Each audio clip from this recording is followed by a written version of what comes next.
Hai semua, di video kali ini saya akan membahas kinerja saham blue chip. Apakah bisa secara kolektif ya, blue chip secara kolektif, apakah bisa mengalahkan IHSG? Nah, dalam investasi saham, masyarakat mengenal istilah blue chips. Kalau blue chip di Indonesia kan ya keping biru gitu ya. Nah, blue chip ini diasosiasikan sebagai saham perusahaan berkapitalisasi besar dan memiliki fundamental yang baik. Nah, apakah membeli saham blue chip dapat mengalahkan IHSG dalam jangka panjang? Istilah blue chip sendiri sebetulnya bukan dari pasar modal, Bapak Ibu, tapi dari kasino. Ya. Jadi kasinonya kasino yang benar-benar tempat orang berjudi ya, bukan Dono Kasino Indro ya. Nah, pada waktu itu di Amerika zaman dulu, eh, orang kalau judi kan nggak pakai uang cash.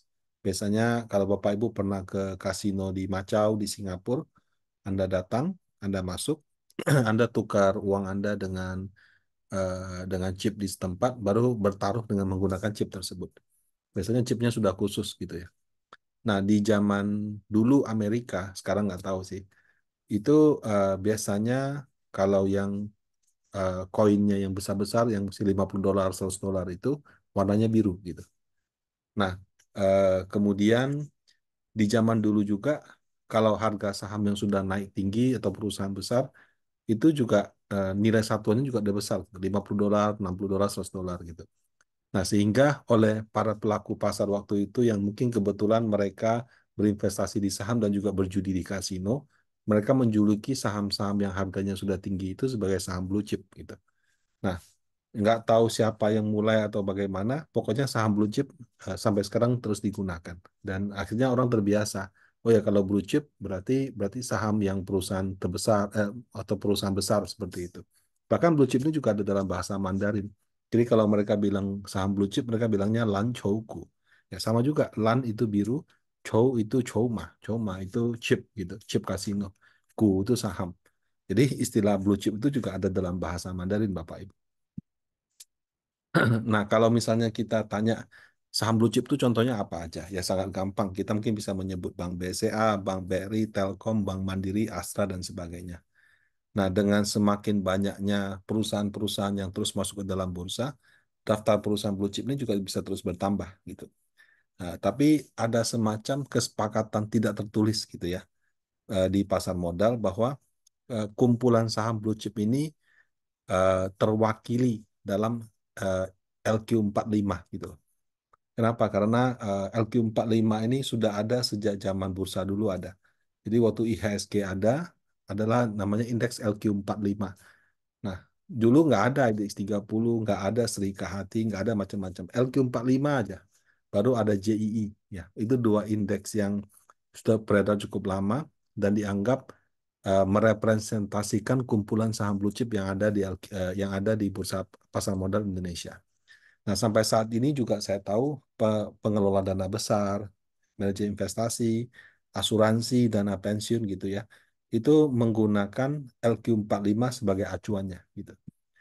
Nah, ada yang menetapkan LQ45 sebagai benchmark, artinya kalau dia kelola, dia mau produk tersebut reksadananya atau portofolionya bisa mengalahkan LQ45.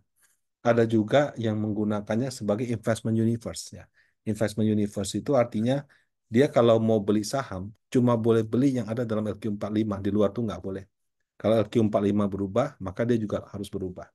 Ada juga yang menetapkan LQ45 sebagai benchmark dan juga sebagai investment universe sekaligus.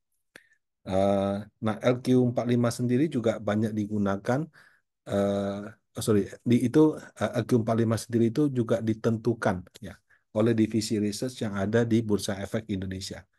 Jadi setiap tahun ada dua kali evaluasi mayor, di mana ada saham masuk saham keluar, dan ada dua kali evaluasi minor. Jadi tidak ada yang keluar masuk, tapi cuma berubah aja bobotnya. Jadi setiap tahun tuh ada 4 kali publikasi di LQ45, dua kali mayor, dua kali minor. Kurang lebih seperti itu. Nah, kemudian 5 sampai 8 tahun yang lalu, berarti kalau kita ngomong sekarang 2024 ya, kurang 8 tahun berarti 2018. muncul yang namanya IDX 30. Kalau IDX 30 ini adalah ringkasan daripada LQ45. Jadi LQ45 itu dia cari perusahaan yang market cap-nya besar, sahamnya liquid, dari situ dia peras jadi 30 gitu. Nah, waktu IDX 30 keluar sehingga saya cukup populer karena di tempat kerja saya pun meluncurkan reksadana indeks IDX 30. Pada waktu dia diluncurkan ya waktu itu ada harapan bahwa performance-nya mungkin bisa lebih bagus daripada LQ45 karena dengan memilih 40 30 dari 45 saham diharapkan yang kecil-kecil itu tersingkir. Jadi cuma sisa yang besar-besar aja. Nah, belakangan sudah nggak kehitung ya. Ada IDX 80, IDX 80 value, IDX 80 growth, IDX 30 value, IDX 30 growth. Kemudian ada yang dari pihak luar kayak Kompas, Rika Hati, Bisnis Indonesia, Infobank, dan segala macam.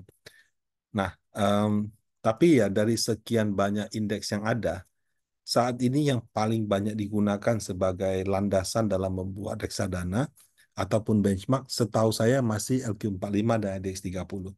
Ya mungkin seiring dengan waktu bisa semakin semakin banyak gitu. Nah, kalau misalnya kita menganggap bahwa LQ45 dan IDX 30 adalah representasi daripada saham blue chip, pertanyaannya apabila kita membeli saham-saham tersebut secara kolektif dengan bobot yang sama dengan LQ45 dan IDX 30, apakah mampu performansnya bisa di atas IHSG? Nah, ini saya ambil data dari Bursa Efek Indonesia. Jadi cara bacanya seperti ini Bapak Ibu ya. Eh, ini adalah tahun 2014, 15, 16, terus sampai 2023. Ini adalah return tahunan LQ45, return tahunan IHSG, return tahunan IDX 30. Nah, kalau kuning artinya di antara tiga indeks ini dia championnya pada tahun itu. Jadi 2014 championnya IDX 30, 15 IDX 30, ya, 16 IHSG, 17 IDX 30. Makanya kan saya katakan waktu baru diluncurkan cukup bagus performance-nya gitu. Kemudian 2018 IHSG, 2019 jadi LQ45, 2020 sejak COVID sampai dengan 2023 empat kali berturut-turut IHSG. Nah, jadi eh, secara historis dari 1, 2, 3, 4, 5, 6, 7, 8, 9, 10 tahun terakhir, IHSG itu menang satu kali, dua kali, tiga kali, empat kali, lima kali, enam kali. Jadi dari sisi frekuensi, eh, apakah LQ45 IDX 30 dapat mengalahkan IHSG? Dari frekuensi tidak. Bagaimana dengan akumulasi return-nya? Ya, jadi kalau untung 26, rugi 11, untung 11, untung 22, rugi 9, terus dan seterusnya. Itu selama 10 tahun, LQ45 itu 36%, IDX 30 itu 36%, jadi kurang lebih. Nah, IHSG itu 70%. Jadi IHSG itu secara kumulatif selama 10 tahun terakhir, itu hampir dua kali lipat dibandingkan LQ45 dan IDX 30. Jadi kalau berdasarkan akumulasi return, bisa saya jelaskan juga bahwa ternyata membeli saham blue chip secara kolektif tidak bisa mengalahkan IHSG apabila kita bobotnya sama persis dengan ADX 30 dan LQ45. Eh, kenapa bisa demikian gitu ya? Terus terang kalau kita tanya jawabannya beda-beda setiap tahun sih. 2023 itu rally-nya grup Barito. Ya, grupnya Pak Prajogo Pangestu. Eh, Di dalam grup Barito itu ada BRPT, TPIA, Cuan, sama BRPT, TPIA, Cuan, sama satu lagi, kita cek dulu ya, maaf saya lupa. BRPT, TPIA, Cuan, sama eh sebentar, BRPT, TPIA, Cuan, sama Brand, ya, ya. Nah, pada tahun akhir 2023, keempat saham ini rally. Rally-nya itu nggak puluhan persen, ratusan persen. Bahkan mengantarkan Pak Prajogo sebagai salah satu orang terkaya di Asia gitu. Eh, Pada saat itu, eh, BRPT ada di LQ45 ya. Tapi kalau di ADX30 nggak ada sama sekali gitu.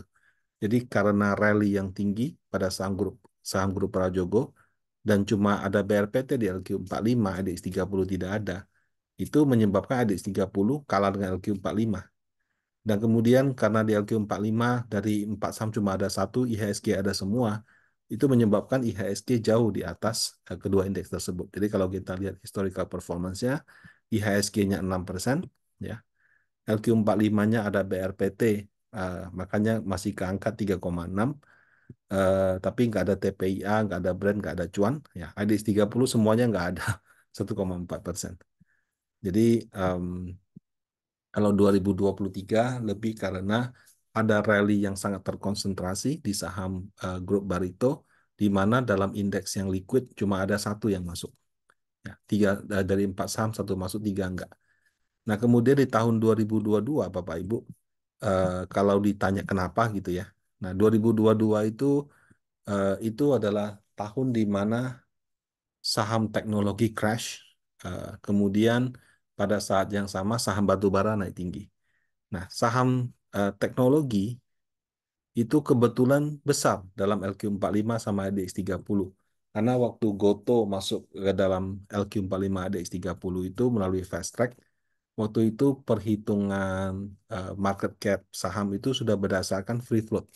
Nah, kalau perusahaan-perusahaan besar di Indonesia kan kepemilikan pemegang saham pengendalinya bisa 55-60%. Tapi kalau perusahaan teknologi, publiknya mungkin sebaliknya. Publiknya yang bisa lebih dari 60-70%. Nah, hal ini menyebabkan bobotnya itu besar pada saat dilakukan perhitungan. Dan pada waktu dia masuk, harganya cukup tinggi. Nah, sehingga dia menduduki bobot yang cukup besar di dalam LQ45 dan ADX30. Kemudian pada tahun 2022, harga sahamnya jatuh. Nah, itu menarik turun LQ45 dan ADX30. Jadi, bobot saham teknologi tinggi di LQ45 ADX30, di IHSG kecil. Nah, itu yang menyebabkan IHSG selamat gitu ya, eh, dari penurunan teknologi, sementara yang duanya lagi tidak. Jadi kalau kita lihat ADX30 ini plus 4%, ya, ini minus 1,8, ini 0,6. Ya, gara-garanya ketarik sama teknologi. Batu bara ada nggak? Batu bara juga kecil dalam indeks-indeks ini. Nah, kemudian kalau 2021, waktu itu IHSG juga mengalahkan LQ45 dan ADX30. Nah, kalau waktu itu, kalau 2022, IHSG menang karena bobot saham tech lebih kecil. Kalau di 2021 sebaliknya, IHSG menang karena bobot saham tech-nya lebih besar.